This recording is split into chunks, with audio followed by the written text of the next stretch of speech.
الحمد لله رب العالمين والعاقبة للمتقين والصلاة والسلام على سيد الأنبياء والمرسلين وعلى آله وأصحابه أجمعين. قال الله تعالى في القرآن الكريم مفهوم حافظة: أعوذ بالله من الشيطان الرجيم بسم الله الرحمن الرحيم. ولو نزلنا عليك كتابا في قرطاس فلمسوه بأيديهم فقال الذين كفروا إن هذا إلا سحر مبين. صدق الله العظيم. ربي اشرح لي صدري ويسر لي أمري واحلل عقدة من لساني يفقهوا قولي. ربي زدني علما ربي زدني علما ربي زدني علما. السلام علیکم میری پیاری اور دینی بہنوں. آج ہم سورۃ الانعام کی آیت نمبر 7 کا آغاز کرتے ہیں. آیت میں نے آپ کے سامنے پیش کی، ترجمہ سماعت فرمائیے. اللہ رب العزت قرآن مجید میں ارشاد فرماتے ہیں جس کا مفہوم ہے: اور اگر ہم کاغذ میں کچھ لکھا ہوا آپ پر اتار دیتے پھر یہ اسے چھو لیتے تب بھی کافر کہہ دیتے کہ یہ تو کھلا جادو ہے. یہ آیت نضر بن حارث، عبداللہ بن امیہ اور نوفل بن خلید کے بارے میں نازل ہوئی، جنہوں نے کہا تھا کہ اے محمد صلی اللہ علیہ وسلم، ہم آپ پر ایمان ہرگز نہیں لائیں گے جب تک کہ آپ ہمارے پاس سے اللہ عز و جل کی طرف سے کتاب نہ لاؤ جس کے ساتھ 4 فرشتے ہوں، وہ گواہی دے کہ یہ اللہ تعالیٰ کی کتاب ہے اور آپ اس کے آخری رسول ہیں. اس پر اللہ تعالیٰ نے یہ آیت کریمہ نازل فرمائی اور بتایا گیا کہ یہ سب ہیلے بہانے ہیں، کیونکہ اگر کاغذ پر لکھی ہوئی کتاب بھی اتار دی جاتی تو بھی وہ اسے اپنے ہاتھوں سے چھو کر ٹٹول کر دیکھ بھی لیتے تب بھی یہ لوگ ایمان نہ لاتے اور یہی کہتے کہ ان کی نظر بندی کر دی گئی ہے اور کتاب اترتی نظر تو آئی ہی نہیں. لیکن حقیقت میں کچھ بھی ایسا نہیں تھا جیسا انہوں نے معجزہ شق القمر یعنی چاند کے 2 ٹکڑے ہونے کے معجزے کو جادو بتایا اور اس معجزے کو دیکھ کر بھی ایمان نہ لائے. اسی طرح اس پر بھی وہ ایمان نہ لاتے، کیونکہ جو لوگ عنادن انکار کرتے ہیں وہ آیات اور معجزات کا نفع نہیں اٹھا سکتے. آگے اللہ رب العزت ارشاد فرماتے ہیں: وَقَالُوا لَوْلَا أُنزِلَ عَلَيْهِ مَلَكٌ وَلَوْ أَنزَلْنَا مَلَكًا لَقُضِيَ الْأَمْرُ ثُمَّ لَا يُنظَرُونَ. ترجمہ سماعت فرمائیے. مفہوم یہ ہے: اور کافروں نے کہا کہ ان پر آسمان کی طرف سے کوئی فرشتہ کیوں نہ اتار دیا گیا، حالانکہ کہ اگر ہم کوئی فرشتہ اتارتے تو فیصلہ کر دیا جاتا، پھر انہیں مہلت نہ دی جاتی. یعنی مشرکین نے مزید یہ کہا کہ نبی کریم صلی اللہ علیہ وسلم پر آسمان سے کوئی فرشتہ کیوں نہیں اتارا گیا، ایسا فرشتہ اتارا جاتا جسے وہ دیکھتے. اور اس پر فرمایا گیا کہ اگر اللہ عز و جل فرشتہ اتار بھی دیتے اور کافر پھر بھی ایمان جو ہے وہ نہیں لاتے تو اللہ رب العزت کا عذاب ان پر لازم ہو جاتا، کیونکہ یہ سنت الہیہ ہے، یعنی اللہ تعالیٰ کی سنت ہے کہ جب کفار اجتماعی طور پر کوئی بھی نشانی کا مطالبہ کرتے ہیں اور اس نشانی کو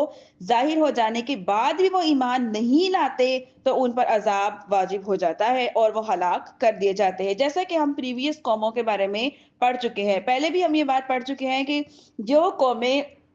اپنے نبیوں پر ایمان نہیں لائی تھیں، ان کو جھٹلایا تھا تو ان پر اللہ تعالیٰ کی طرف سے عذاب نازل ہوا تھا، کیونکہ یہ اللہ تعالیٰ کی سنت ہے. اگر کوئی بھی قوم اپنے نبی کی بات پر یقین نہیں کرے گی، ان پر ایمان نہیں لائے گی، اللہ تعالیٰ کو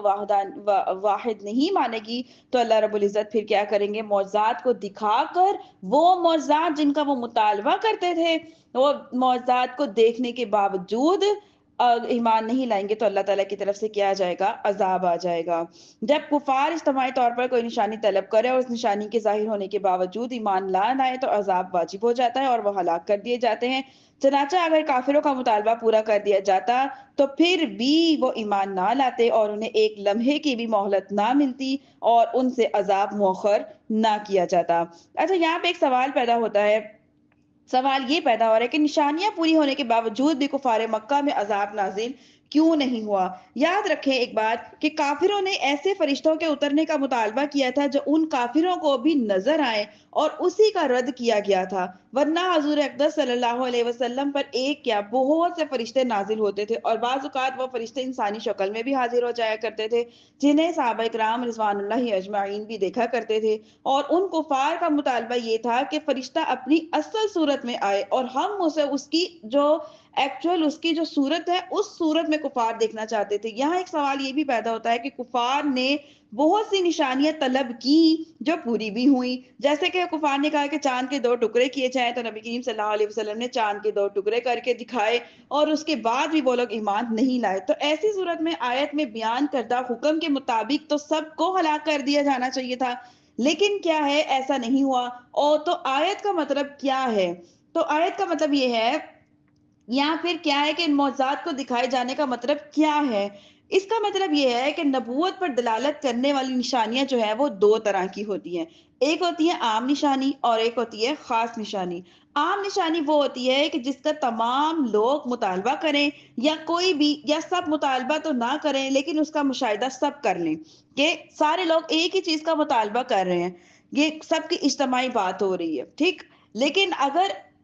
فار ایگزامپل سب کی اجتماعی بات نہیں ہو رہی لیکن اس کا مشاہدہ سارے کر لیں, اس کو کہتے ہیں عام نشانی. لیکن اب خاص نشانی کی ڈیفینیشن کیا ہے کہ جس کا مطالبہ کچھ مخصوص لوگ کریں اور تمام افراد اس کا مشاہدہ نہ کر سکے, نہ مطالبہ سارے کریں اور نہ ہی مشاہدہ سارے کریں. گزشتہ امتوں میں نشانیاں دیکھنے کے لیے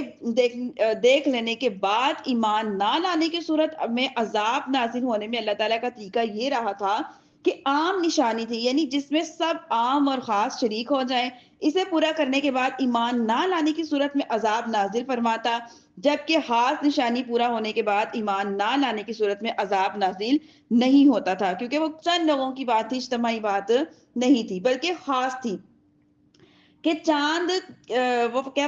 فرماتے تھے کہ انہوں نے کیا کہا تھا کہ جب چاند کے 2 ٹکڑے ہوئے تو اس وقت اکثر لوگ کیا تھے, وہ سو رہے تھے. اور کئی مقامات پر اختلاف مطالعہ یعنی کہ بادل آنے کی وجہ سے یا پھر مطلع آ جاتا نا آسمان میں,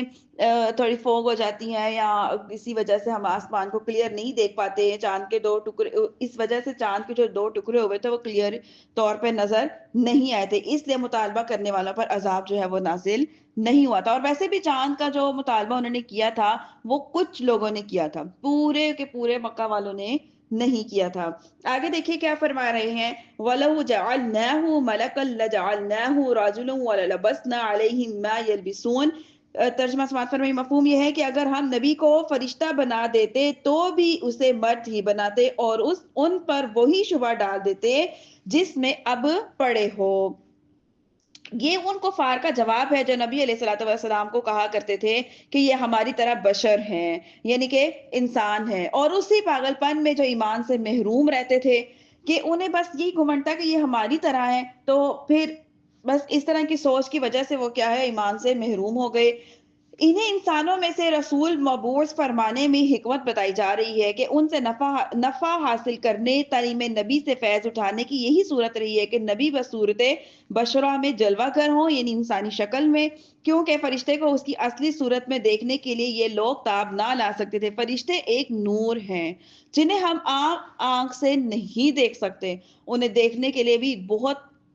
جو کہتے ہیں نوری علم چاہیے ہوتا ہے. ہم عام لوگ فرشتوں کو نہیں دیکھ سکتے. اگر نبی فرشتوں جیسی صورت میں آتے تو ہم ان کو کیسے دیکھ سکتے ہیں؟ اللہ تعالیٰ کا کرم ہے کہ اللہ پاک نے انہیں جو ہے وہ کیسا بنایا, صورت بشرا میں سے بنایا, تاکہ ہم ان سے جو اس دور کے لوگ تھے وہ نبی کریم صلی اللہ علیہ وسلم سے یا اپنے نبی سے فیض حاصل کرتے تھے, علم دین حاصل کرتے تھے. کیا فرماتے ہیں یہ لوگ ان فرشتوں کو اصل حقیقت, اصل صورت میں دیکھنے کی تاب نہ لا سکتے تھے. دیکھتے ہی ہیبت سے بے ہوش ہو جاتے یا مر جاتے. اس لیے اگر بالفرض رسول فرشتہ ہی بنایا جاتا تو بھی اسے مرد ہی بنایا جاتا اور صورت انسانی میں ہی بھیجا جاتا تاکہ یہ لوگ اس کو دیکھ سکیں, اس سے کلام سن سکیں, ان سے بات کر سکیں اور اس طرح دین کے احکامات معلوم کر سکیں. لیکن اگر فرشتہ بصورت بشرا میں آتا, یعنی انسانی شکل میں آتا, تو انہیں پھر وہی کہنے کا موقع رہتا کہ یہ بشر ہے, تو فرشتے کو نبی بنانے کا کیا فائدہ ہوتا کہ ہم انہیں دیکھ نہیں سکتے, ان سے بات نہیں کر سکتے, تو پھر نبی بنانے کا فائدہ کیوں؟ یعنی کہ جب کسی نے ہیلے بہانے بنانے ہوتے ہیں نا, تو اس کے سامنے آپ کوئی سی بھی کنڈیشن رکھ دو, اس نے آپ کو ایکسکیوز ہی کرنا ہے. اس نے, اور جنہوں نے بات ماننی ہے, آپ اس کے سامنے ٹف کنڈیشن بھی رکھ دیں گے تو وہ آپ کی بات کو ایزیلی اپنے اندر لے لے گا کہ ہاں بھئی یہ بات ہے. لیکن اگر کسی نے بہانہ بنانا ہے تو کوئی سی بھی آپ اس کے سامنے نرمی والی بات بھی رکھیں گے تو اس کو وہ بات بھی پسند نہیں آئے گی. آگے اللہ رب العزت کیا ارشاد فرماتے ہیں آیت نمبر 10 سورۃ الانعام کی, مفہوم یہ ہے وَلَقَدِ اسْتُهْزِئَ بِرُسُلٍ مِّن قَبْلِكَ فَحَاقَ بِالَّذِينَ فَخَسِرُوا مِنْهُمْ مَا كَانُوا بِهِ يَسْتَهْزِئُونَ۔ ترجمہ مفہوم یہ ہے کہ اے حبیب بے شک تم سے پہلے رسولوں کے ساتھ بھی مذاق کیا گیا، تو وہ جوانوں میں سے رسولوں کا مذاق اڑاتے تھے اور ان پر ان کا مذاق ہی اتر آیا۔ اللہ اکبر۔ کیا فرماتے ہیں کہ اے محبوب بے شک آپ سے پہلے رسولوں کا بھی انہوں نے کافی مذاق وغیرہ اڑایا۔ کفار نبی کریم صلی اللہ علیہ وسلم کا مذاق اڑاتے جس سے حضور اقدس صلی اللہ علیہ وسلم رنجیدہ ہو جاتے، پریشان ہو جاتے۔ اس پر سرکار تو عالم صلی اللہ علیہ وسلم سے فرمایا گیا کہ آپ صلی اللہ علیہ وسلم سے پہلے رسولوں کا بھی مذاق اڑایا کرتے تھے جو اس دور کے لوگ ہوتے تھے، تو جو مذاق اڑاتے ہیں ان کا نہایت بھیانک انجام ہوا۔ تو وہ کیا ہوئے؟ مبتلا ہوئے کس میں؟ اللہ کے دیے ہوئے عذاب میں۔ اس میں نبی کریم صلی اللہ علیہ وسلم کو تسلی بھی دی جا رہی ہے اور تسکین بھی کی جا رہی ہے کہ خاطر یہ ہے کہ آپ صلی اللہ علیہ وسلم رنجیدہ اور معلول نہ ہوں۔ کفار کا پہلے انبیاء علیہ الصلوۃ والسلام کے ساتھ بھی یہی دستور رہا ہے اور اس کا وبال ان کفار کو اٹھانا پڑا ہے۔ نیز اس میں مشرکین کو بھی تنبیہ ہے کہ وہ پچھلی امتوں کا حال سے عبرت حاصل کریں اور نبی صلی اللہ علیہ وسلم کے ساتھ ادب کے طریقہ ملحوظ رکھے تاکہ پہلوں کی طرح عذاب میں مبتلا نہ ہوں۔ یہاں میں آپ کو کچھ کنڈیشنز آپ کے سامنے رکھتی ہوں کہ نبی صلی اللہ علیہ وسلم کا مذاق اڑانے والوں کا جو انجام تھا وہ کیسا ہوا، کن کن کے ساتھ کن کن کو جو ہے وہ عذاب میں مبتلا کیا گیا۔ کفار قریش کے 5 سردار، ایک عاص بن وائل سہمی، اسود بن مطلب، اسود بن عبد یہوز، حارث بن قیس اور ان سب کا افسر ولید بن مغیرہ مخزومی، یہ لوگ نبی کریم صلی اللہ علیہ وسلم کو بہت زیادہ تکلیف دیا کرتے تھے، آپ صلی اللہ علیہ وسلم کا مذاق اڑایا کرتے تھے۔ اسود بن مطلب کے خلاف حضور اکرم صلی اللہ علیہ وسلم نے دعا کی تھی کہ یا رب عز و جل اس کو اندھا کر دے۔ ایک روز تاجدار رسالت صلی اللہ علیہ وسلم مسجد حرام میں تشریف فرما تھے کہ یہ 500 آئے اور انہوں نے کیا کیا؟ حسب دستور طعن اور مذاق کے کلمات کہنے لگے، طواف میں مشغول ہو گئے۔ اسی طرح اسی حال میں جبرائیل امین صلی اللہ علیہ وسلم حضور اکرم صلی اللہ علیہ وسلم کی خدمت میں پہنچے اور انہوں نے ولید بن مغیرہ کی پنڈلی کی طرف اور آس کے قدموں کی طرف، اسود بن مطلب کی آنکھوں کی طرف اور اسود بن عبد یغوث کے پیٹ کی طرف، حارث بن قیس کے سر کی طرف اشارہ کیا اور کہا کہ ان کا شر دفع کروں گا، میں ان کا شر دفع کروں گا۔ چنانچہ تھوڑے ہی عرصے میں یہ سب ہلاک ہو گئے۔ ولید بن مغیرہ تیر فروش کی دکان کے پاس سے گزرا اور اس کے تہبند میں ایک تیر کی نوک چبھ گئی، لیکن اس نے تکبر کی وجہ سے اس کو نکالنے کے لیے سر نیچا نہ کیا۔ اس وجہ سے اس کی پنڈلی پر زخم آ گیا اور اسی میں وہ مر گیا۔ آج بن وائل کے پاؤں میں کانٹا لگا اور نظر نہ آیا، اس سے پاؤں ورم یعنی سوج گیا اور جس کی وجہ سے وہ شخص بھی مر گیا۔ اسود بن مطلب کی آنکھوں میں ایسا درد ہوا کہ دیوار میں سر کو مارتا رہتا تھا اور اس طرح مارتے مارتے وہ مر گیا اور یہ کہتا مرا کہ مجھ کو محمد صلی اللہ علیہ وسلم نے قتل کیا ہے۔ اور اسود بن عبد یغوث کو ایک بیماری استسقاء لگ گئی۔ قلبی کی روایت میں ہے کہ اس کو لو لگ گئی، یعنی کہ گرمی میں جیسے گرم ہوا لگتی ہے، اس کو وہ لگ گئی، اس کا منہ اس قدر کالا ہو گیا کہ گھر والوں نے نہ پہچانا اور نکال دیا۔ اسی حال میں یہ کہتا مر گیا کہ مجھ کو محمد مصطفیٰ صلی اللہ علیہ وسلم کے رب اللہ عز و جل نے قتل کیا ہے۔ حارث بن قیس کی ناک سے خون اور پیپ وغیرہ جاری ہوا، وہ اسی میں ہلاک ہو گیا۔ اللہ تعالیٰ معاف فرمائے۔ نبی کریم صلی اللہ علیہ وسلم کا ادب کتنا ضروری ہے، نبی کریم صلی اللہ علیہ وسلم سے محبت کتنی ضروری ہے، ان کی اطاعت کتنی ضروری ہے۔ ہمارا ایمان ہی مکمل نہیں ہوتا اگر ہم اپنے حبیب مصطفیٰ صلی اللہ علیہ وسلم سے محبت نہیں کرتے، ان کی اطاعت نہیں کرتے، ان کا ادب نہیں کرتے، اور ان کے ساتھ بدسلوکیوں کرنے والوں کے انجام کیا ہوئے ہمارے سامنے پوری ڈیٹیل سے آ گیا۔ اب ہم سب کو چاہیے کہ ہم نبی کریم صلی اللہ علیہ وسلم سے محبت بھی کریں، اطاعت بھی کریں، لیکن اس سے بھی زیادہ ان کا ادب کریں۔ ان کا ادب کتنا ضروری ہے، آگے اللہ رب العزت کا ارشاد فرما رہے ہیں قُلْ سِیرُوا فِی الْأَرْضِ ثُمَّ انظُرُوا کَیْفَ کَانَ عَاقِبَةُ الْمُکَذِّبِینَ۔ ترجمہ مفہوم یہ ہے تم فرما دو زمین میں سیر کرو پھر دیکھو کہ جھٹلانے والوں کا انجام کیسا ہوا، یعنی کہ ادھر ادھر چل پھر کے تو دیکھو تمہیں پتہ چلے کہ پچھلی قوموں کے ساتھ کیا انجام ہوا۔ یہاں سرکار دو عالم صلی اللہ علیہ وسلم کو فرمایا گیا کہ حبیب مکرم صلی اللہ علیہ وسلم عذاب کا مذاق اڑانے والوں سے یہ فرما دے کہ جاؤ اور زمین میں ادھر ادھر سیر کر کے دیکھو اور جھٹلانے والوں کا انجام دیکھو کہ کیسا ہوا اور انہوں نے کفر و تکذیب کا کیا ثمرہ پایا۔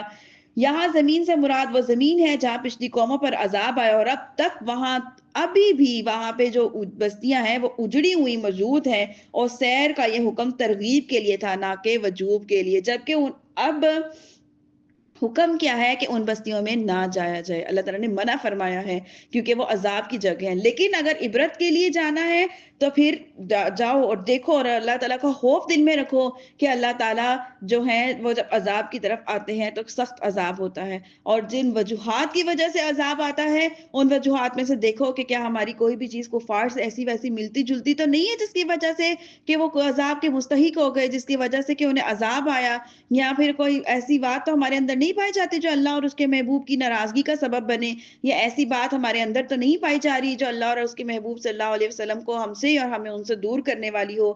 اس سے معلوم ہوا کہ خوف الہی پیدا کرنے کے لیے عذاب والی جگہ پر جا کر دیکھنا بہتر ہے، کیونکہ خبر کے مقابلے مشاہداتی چیز کا اثر جو ہے وہ زیادہ ہوتا ہے۔ اب ہم پڑھ رہے ہیں، اب تھوڑی دیر ہمارے دل میں آتا ہے، کچھ دیر بعد وہ باتیں نکل جاتی ہیں، لیکن اگر پریکٹیکلی ہم وہاں جا کے اگر اس کو دیکھتے ہیں، اس کا مشاہدہ کرتے ہیں، تو کیا ہے کہ اس کا اثر ہمیں زیادہ ہوتا ہے۔ نیز جیسے عذاب کو دیکھنے کی جگہ، عذاب کی جگہ دیکھنے سے خوف پیدا ہوتا ہے، اسی طرح رحمت کی جگہ دیکھنے سے عبادت کی رغبت اور اللہ عز و جل کی محبت بھی پیدا ہوتی ہے۔ لہٰذا اللہ عز و جل کی رحمت دیکھنے کے لیے بزرگوں کے آستانے جہاں اللہ تعالیٰ کی رحمتیں برستی ہیں جا کر وہاں پہ جانا چاہیے، سفر کر کے دیکھنا بھی بہتر ہے تاکہ اللہ تعالیٰ کی اطاعت کا شوق ہمارے اندر پیدا ہو۔ اس آیت سے ہمیں یہ بھی معلوم ہوتا ہے کہ ایمانی قوت حاصل کرنے کے لیے سفر کرنا باعث رحمت ہے، اور یہ اس آیت سے ان لوگوں کا بھی رد ہے جو صرف 3 مسجدوں کے علاوہ کسی اور مسجد کی طرف کو مطلقاً جانا ناجائز کہتے ہیں، اور اس کی دلیل،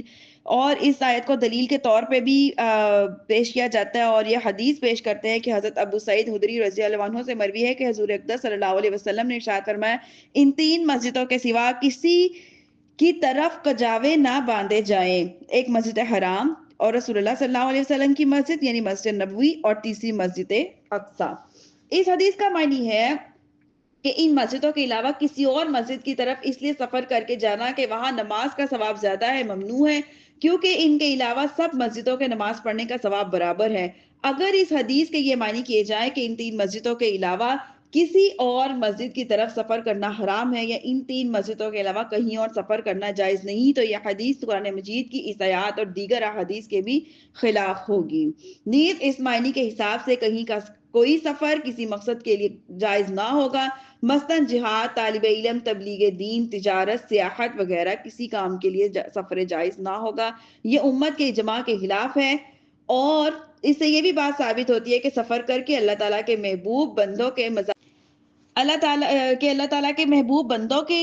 مزار وغیرہ میں جب ہم جاتے ہیں، اس کے لیے سفر کر کے جاتے ہیں، تو کیا ہے کہ یہ چیز محسن ہے، جائز ہے۔ کیوں؟ کیونکہ وہاں جا کے ہمیں اللہ تعالیٰ کی اور محبت ہوتی ہے، ہمیں نبی کریم صلی اللہ علیہ وسلم کا اور قرب حاصل ہوتا ہے، ان کی اطاعت کرنے کا اور دل کرتا ہے۔ پھر ہم سوچتے ہیں کہ اگر انہوں نے اللہ سے محبت کی، اس کے محبوب سے محبت کی، اور اس محبت ہی کی بنا پر اللہ پاک نے انہیں اپنا ولی بنا دیا ہے، تو گویا کہ پھر دل کرتا ہے کہ کاش ہمارے اندر بھی کوئی ایسی چیز آ جائے کہ جس سے کہ اللہ تعالیٰ ہمیں بھی اپنا ولیوں میں اللہ تعالیٰ شمار کریں، ہمارے اندر بھی ایسی کوئی چیز آ جائے کہ اللہ تعالیٰ بھی ہم سے ایسی محبت کرے، یا ہم اللہ تعالیٰ سے ایسی محبت کریں، ہمیں بھی نبی کریم صلی اللہ علیہ وسلم کا ایسے قرب حاصل ہو، ہمیں بھی